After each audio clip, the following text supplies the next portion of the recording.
నెల్లూరు నగరంలోని 51వ డివిజన్లో బాబు షూరిటీ భవిష్యత్తు గ్యారంటీ కార్యక్రమంలో తొలిసారి మాజీ మంత్రి నగర ఎమ్మెల్యే అనిల్ కుమార్ యాదవ్పై మాజీ మంత్రి నగర నియోజకవర్గ ఇన్ఛార్జ్ పొంగూరు నారాయణ సెటైర్లు వేశారు. టికెట్ల విషయంలో నెల్లూరు సిటీ ఎమ్మెల్యే అనిల్ కుమార్ మాట్లాడిన దానిపై ఓ విలేకరి నారాయణను అడిగారు. ఎందుకు నారాయణ సమాధానం ఇచ్చారు? ఆయనకేమైనా పవన్ కళ్యాణ్ చెవిలో చెప్పాడా, కలలో వచ్చి చెప్పాడా అంటూ వ్యంగ్యాస్త్రాలు సంధించారు. టికెట్ల విషయాన్ని జనసేన అధినేత పవన్ కళ్యాణ్, టీడీపీ అధినేత చంద్రబాబు నాయుడులే నిర్ణయిస్తారని తెలిపారు. ఆ విషయాన్ని వారు బహిరంగంగానే చెబుతున్నారన్నారు. అసలు మా టికెట్ల విషయాన్ని పక్క పార్టీలు మాట్లాడాల్సిన అవసరం ఏంటని ఎమ్మెల్యేకి హితవు పలికారు. దాంట్లో ఏదో నాకే ఇస్తారని నేనంటూ తర్వాత నేను మణికాంత్ రెడ్డి ఒక స్టేట్మెంట్ ఇటో నేను ఒక స్టేట్మెంట్ ఇటో అవసరం లేదు.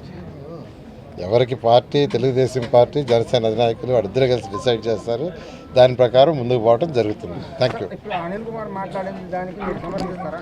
నేను చెప్పింది అదే, ఆయన కళ్ళు ఏమన్నా వచ్చిందా, ఇలా అంటే పవన్ కళ్యాణ్ గారు చెవులు ఏమన్నా చెప్పారా, ఇలాంటి చంద్రబాబు నాయుడు గారు చెవులు చెప్పారు చెప్పానండి. Thank you.